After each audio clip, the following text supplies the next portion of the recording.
development of New Orleans was dependent on a number of factors, including the blending of ethnicities, geography, and industrialization that contributed to the growth and expansion of the city. Although this blending of cultures was difficult due to gender inequality, racism, and segregation, nevertheless it evolved into a culture of its own with a unique cuisine, music, religion, and economy. The history of New Orleans could not be complete without the mentioning of its staple dish, gumbo, a stew-like conglomerate of local ingredients cooked over a slow fire. Who would have thought that the appropriation of credit for its invention would come with so much controversy? Creole and Cajun cooking have become synonymous with the best things to come from the South, and many people want to take credit for it. The French, the Africans, the Spanish, the Mexicans, and perhaps even some other races feel as if they have had a hand in the pot. However, there is no consensus over who exactly gets credit for the dish. Yet the reality is that everyone is right and also everybody is wrong. There is a sad reflection of humanity in this dish. How something so beautiful can be turned because of the arrogance and ignorance. There is something reminiscent of how we view each other as human inhabitants of this earth. No one wants to share, and everyone wants to claim it as theirs. The history of gumbo shows us that the world belongs to everyone, and that everyone has a hand in the pot. It shows us that if we work together, share information and techniques, that we can not only survive, but thrive as a people. So how did we get here? How did we go from gumbo being commercialized in restaurants today to the connection shared with the ancestors of Southerners? According to Oxford American, a reputable magazine of the South, in the origin myth of New Orleans cuisine, the first noted history of gumbo comes from a 1764 court document uncovered by prominent historian Gwendolyn Midlo Hall, author of Africans in Colonial Louisiana. The arrest record reads, Comba and Louison, both Mandingo women in their 50s, were vendors selling cakes and other goods along the streets of New Orleans. They maintained an active social life, organized feast where they ate and drank very well, cooked gumbo file and rice, roasted turkeys and chickens, barbecued pigs and fish, smoked tobacco, and drank rum. Africans are first documented as creating the dish, although it is shared culturally with Spanish, French, and Indian alike. It must be noted, however, that Creole cuisine is thought to have been established well before this documentation. In fact, the word gumbo is derived from the word for okra in many Bantu languages and is a common ingredient found in several African dishes. Likewise, it is also argued that the word may have derived from the Choctaw Indians for sassafras. In any case, both can be found in old Louisiana recipes, but never both at once because of their use as thickeners. Using both was believed to create a consistency so viscous it would thicken blood. Gumbo is generally believed to be a Creole creation, meaning of French or Spanish descent, but even that does not come without controversy, as some credit it is as Cajun dish too. There is distinction between Creole and Cajun, although both have been erroneously used interchangeably. The Cajuns are a distinct group of people who were exiled from Canada in 1755 for their Catholic beliefs from an area called Acadia. They settled west of New Orleans in a swampy area that cut them off from the rest of their surroundings, and thus they were able to preserve a lot of their ancestral culture in the form, language, and food. Cajuns were resourceful in their cooking, often using local fowl for protein, and substituted or added ingredients to traditional French dishes. The result was one that is not as refined or renowned as Creole. Gumbo was traditionally prepared in homes, according to author Eileen Julian. Mostly people didn't especially go to restaurants to order gumbo because they were eating it at home. Gumbo was family, a tedious process. It was meant to be prepared and shared with others, not eaten in restaurants and commonly bastardized as it is today. There were not many restaurants in Louisiana during the period after the Civil War and through industrialization, and even fewer that served blacks. Antoine still operates and is America's oldest single-family restaurant, founded in 1840 as a French Creole boarding hotel. There you can eat at the table your ancestors ate at. Gumbo is so much more than an order number on a menu. It's a tradition and connection to the past that many try to claim as their own. But who it belongs to matters less as much as what it means to be American in its evolution. When you think of New Orleans, the first thing that comes to mind is walking down Bourbon Street listening to live music. New Orleans is also referred to as the birthplace of jazz. Although jazz emerged from New Orleans, there's a constant debate on the reasons as how jazz emerged or what brought about its emergence. Jazz is a form of music known as collective improvisation. It consists of combined features from different forms of music that were already present in New Orleans. Jazz emerged out of a blending of the two black communities' musical traditions, Franco-Africans and the Anglo-Africans. The Franco-Africans were French-speaking Catholics who lived in downtown New Orleans. They were also called Creoles or Black Creoles. They consisted of free people of color and slaves before the Civil War.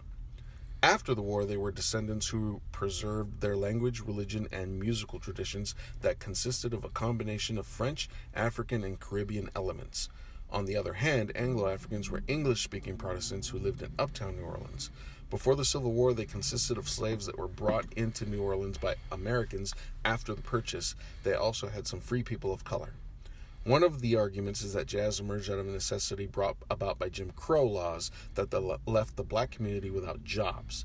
Yes, Jim Crow did impose racial segregation in New Orleans, but the loss of jobs was not fully due to these laws. The loss of jobs was due to economic factors rather than racial factors. During the 1880s and 90s, an increase in Italian immigrants brought rise to competition for unskilled work between the Italian immigrants and native New Orleans, blacks and whites included, as well as industrial machinery that displaced skilled workers, all contributed to the loss of jobs. The point is that Jim Crow had no direct influence in the emergence of jazz, but it did have an influence on jazz itself. Although jazz is descended from the black community, it wasn't necessarily just played or listened to by only blacks. Jazz was a blending of improvised parts that allowed for a greater freedom of expression, spontaneity, and fun. It offered a musical communication that appealed to the participation of all. A top performance site for jazz bands was Pythian Temple Roof Garden. Pythian Temple clients were mainly blacks, demonstrating a cross-section of New Orleans' black middle and upper classes. Yet there were instances where black jazz bands were hired to play for white audiences. A growing social acceptance for jazz allowed for an emergence of white jazz bands that incorporated this band music and made it into their own versions. White New Orleans jazz bands developed a flashier version. Although jazz had been first played by blacks in New Orleans, jazz didn't become fully recognized nationally until the White New Orleans Jazz Band toured and recorded music, making jazz the national music of the Roaring Twenties. Although jazz started off as a collective form of music that gave way to a connection that allowed blacks and whites to interact through musical expression, the rise of rigid segregation due to Jim Crow caused a decline in this interaction. Even though New Orleans was less segregated than most of other southern cities, this rise in rigid segregation prohibited the interaction of musicians who were participating in the same form of music, setting up a division between black and white jazz musicians. Music in New Orleans is a big factor in the shaping of its society. Music is found everywhere in social events, parades, political rallies, athletic events, church festivals, weddings, and even funerals. Music is the center of New Orleans. New Orleans festivals and emergence of music made New Orleans a major entertainment center, a city that attracted outsiders that in exchange brought rise to the New Orleans economy. When one thinks of Mardi Gras, the images of intoxicated college kids reveling in the streets, exhorting and promising titillation for beads comes to mind. However, Mardi Gras has a much deeper meaning in the social fabric of New Orleans. In a city and state where the scars of slavery were still raw, free blacks, ex-slaves, and refugees came together to form a new identity and create new traditions. Traditions that have stood the test of time and have expanded the limits of migration and black culture.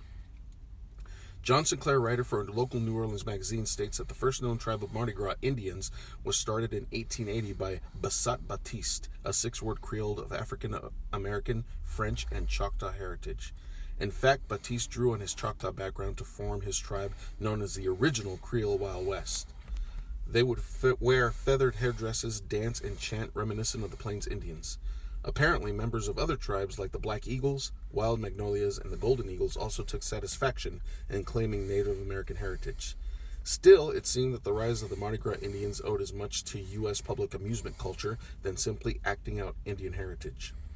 Allison Fields, a prominent historian, writes that the Buffalo Bill Wild West show performed frequently in New Orleans and could have inspired the creation of the Mardi Gras Indians.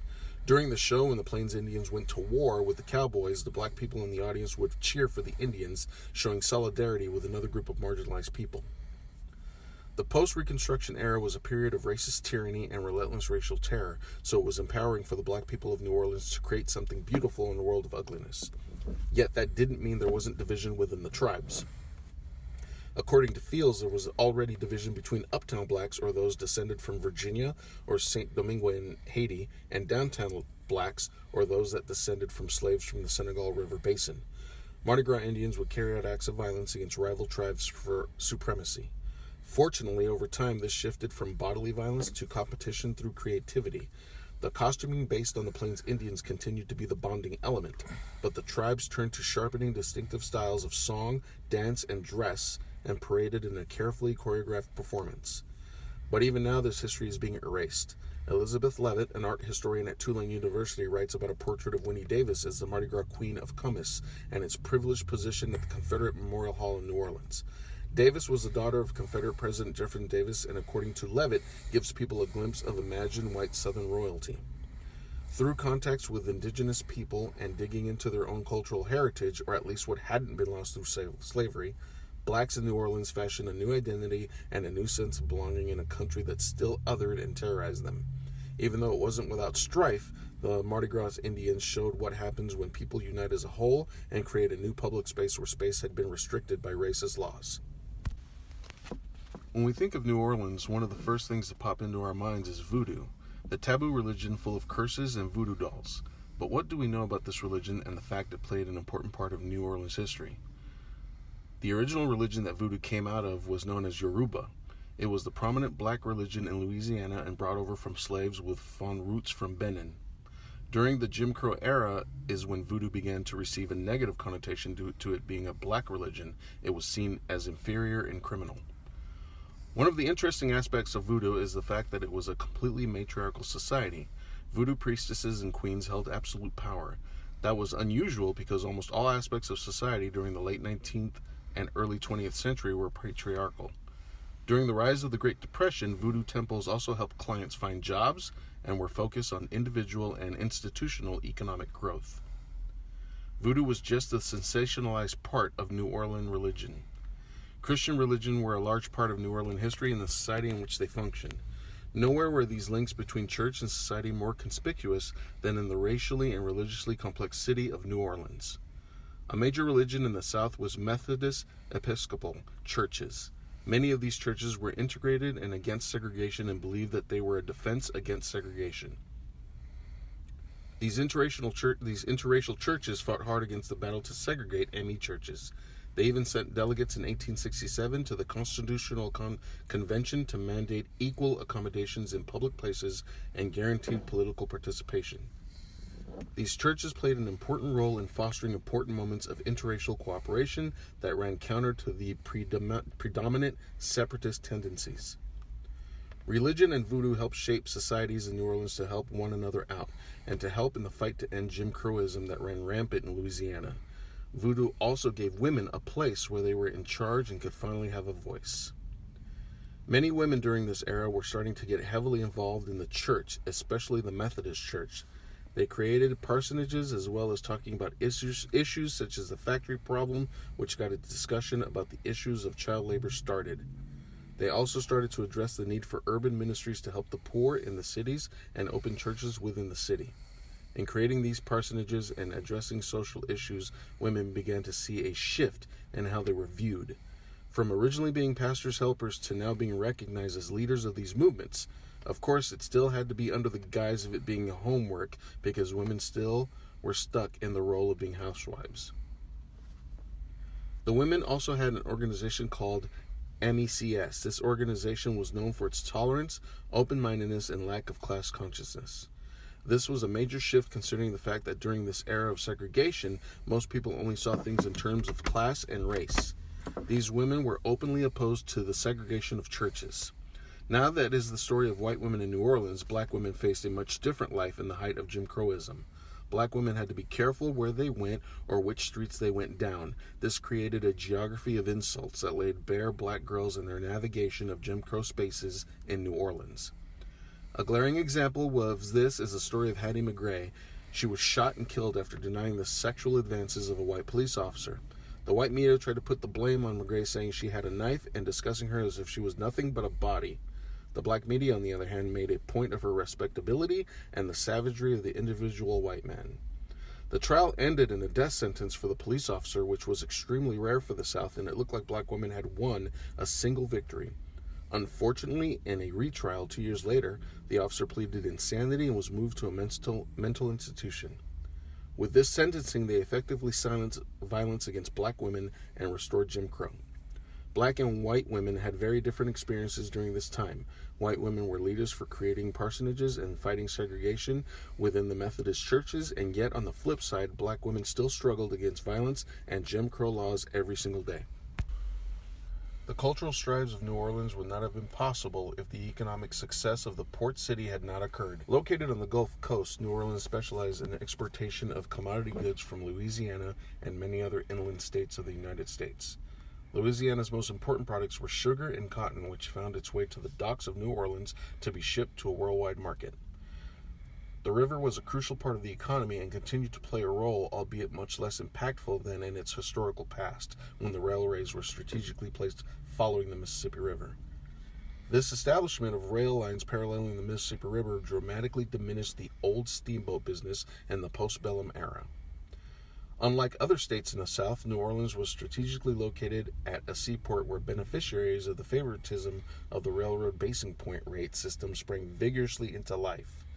The federal government also provided large appropriations for river and harbor improvements in the South, in which the Mississippi River received $8 million.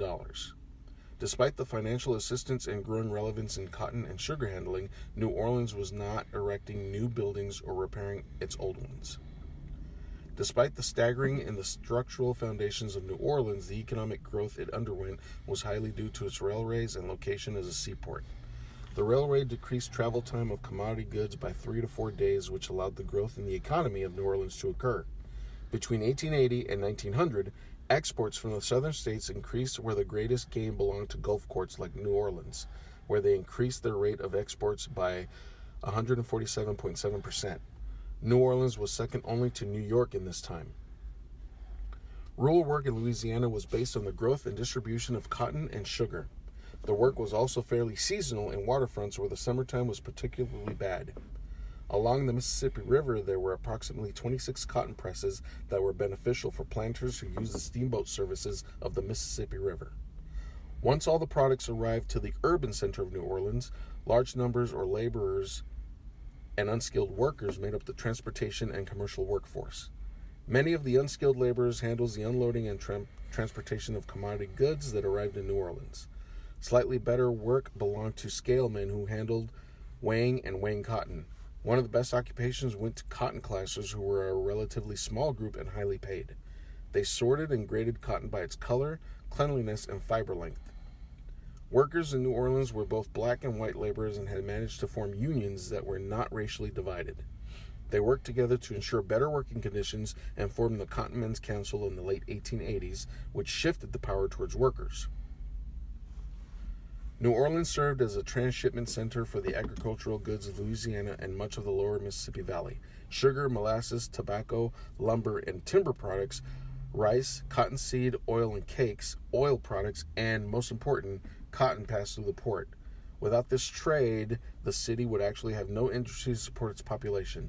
No reason for such a population to live here.